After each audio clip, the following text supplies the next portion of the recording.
C'est un concept qui est sorti des cartons de l'Union européenne. Il faut savoir que le secteur de l'aviation civile partout dans le monde se développe selon ce qu'on appelle le concept de la sécurité. Donc une compagnie aérienne ou l'exploitation de l'aviation civile, il y a deux vecteurs que sont la sécurité d'une part et les coûts d'exploitation d'autre part. Et disons, il faut pouvoir démontrer, je dirais aux populations, démontrer aux politiques que nous sommes, nous en tant que compagnie aérienne, continent, pays ou souveraineté nationale, capables de pouvoir administrer, gérer une aviation civile avec une économie de développement, tout en mettant la sécurité au maximum. Alors, c'est vrai qu'ici, on a fait face à beaucoup d'accidents. Mais il y a des accidents partout, dans tous les pays du monde, il y a des accidents. Mais c'est vrai que quand on mesure la répétition d'accidents, et si on mesure que ces accidents sont des accidents de même nature, ça veut dire qu'entre deux accidents de même nature, on ne voit pas si les corrections en termes de sécurité ont été apportées.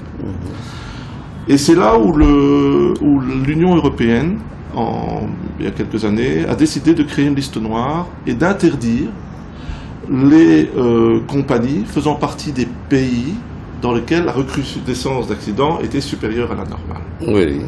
Donc à partir du moment où un pays est sur une liste noire, c'est la souveraineté qui est sur la liste noire, puisque voilà.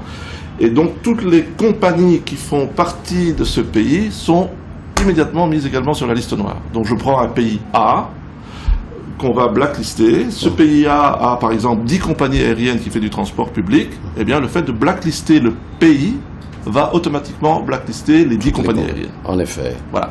Et c'est comme ça que ça se passe. Maintenant, ils ont prévu aussi une exception. Donc, ils ont créé ce qu'on appelle une annexe B.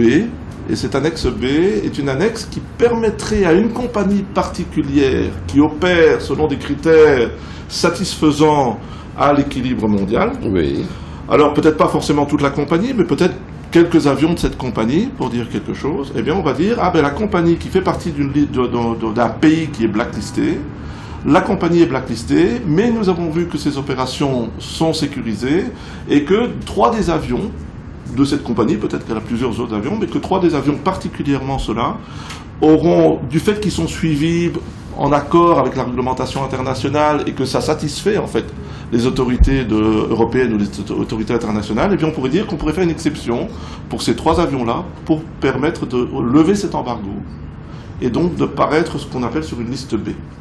Très rigoureux, mais c'est une échappatoire qui permettrait que si un pays met du temps à sortir de sa liste noire, eh bien ça permettrait à un opérateur de pouvoir sortir plus vite, et de pouvoir opérer et éventuellement aller vers des vols en Europe. Voilà.